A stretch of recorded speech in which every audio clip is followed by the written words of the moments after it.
1 Korintiërs, hoofstuk 14. Julle moet die liefde nastreef.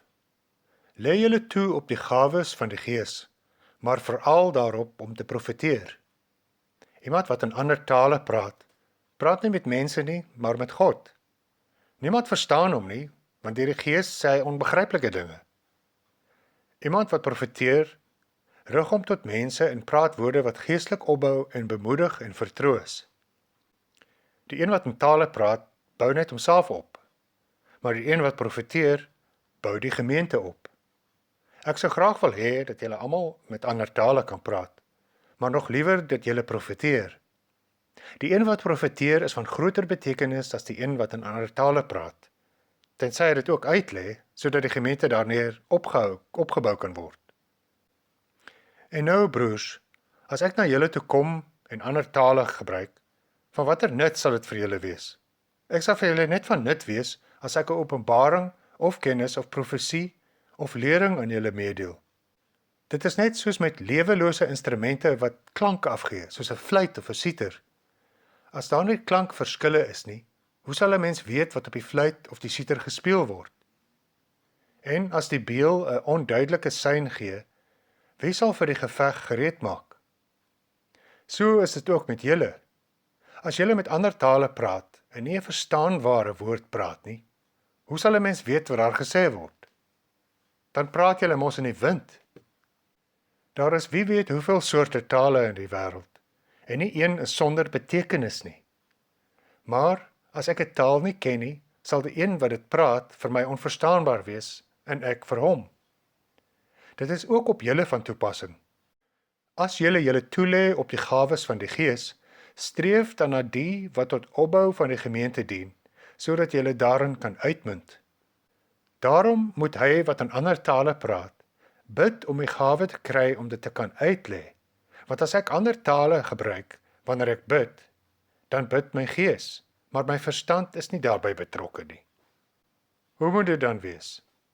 So, dat ek met die gees moet bid, maar ook met die verstand. Ek moet met die gees die lof van die Here sing, maar ook met die verstand. Anders, as jy met die gees 'n dankgebed doen, hoe sal 'n gewone mens wat daar teenwoordig is op jou dankgebed amen kan sê? Hy verstaan mos nie wat jy sê nie. Jou dankgebed is wel goed, maar ander mense word nie daardeur geestelik opgebou nie. Ek dank God dat ek meer ander tale kan praat as julle almal.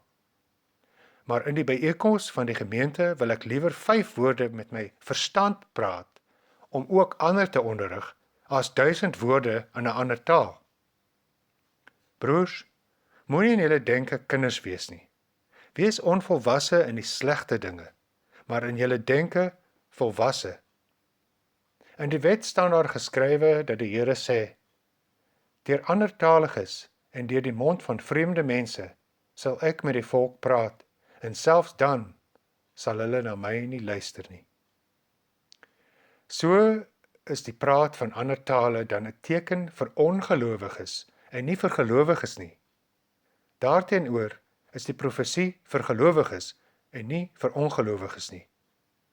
As die hele gemeente dan bymekaar is en almal praat met ander tale en daar kom buitestanders of ongelowiges binne, sal hulle nie sê julle is van julle verstand af nie.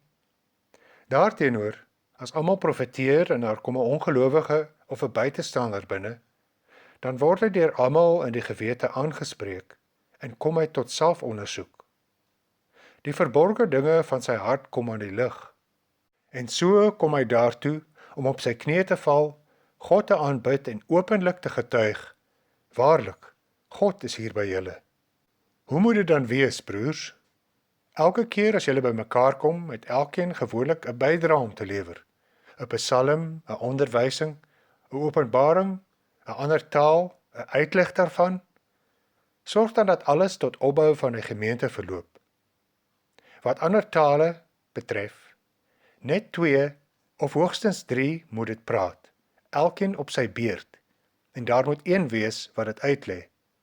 As daar nie iemand is wat dit kan uitlê nie, moet die een wat ander tale praat, stil bly in die byeenkoms van die gemeente en net tuis met homself en met God praat.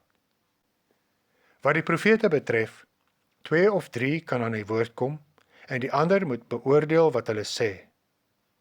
Maar as 'n ander een wat daar sit, 'n openbaring ontvang, moet die spreker stil bly. Julle kan almal profeteer, maar een vir een, sodat almal daaruit kan leer en almal bemoedig kan word. 'n Profeet het immers beheer oor sy gees. God is tog nie 'n God van wanorde nie, maar van orde en vrede. Soos in al die Christelike gemeentes, moet die vrouens ook in julle byeenkomste stil bly, want hulle word nie toegelaat om te praat nie. Hulle moet onderdanig wees, soos die wet ook sê. As hulle iets te wete wil kom, moet hulle tuis hulle eie mans vra, want dit is lelik vir 'n vrou om in die erediens te praat. Het die woord van God miskien van julle af uitgegaan? Of het dit julle alleen bereik? Iemand wat dink dat hy 'n profeet is, of 'n ander gawe van die Gees besit, moet erken dat wat ek aan julle skrywe, 'n bevel van die Here is. Maar as iemand dit nie erken nie, sal God hom ook nie erken nie. Daarom, my broers, beywer julle om te profeteer en moenie die ander tale verhinder nie. Alles moet egter gepas en ordelik geskied.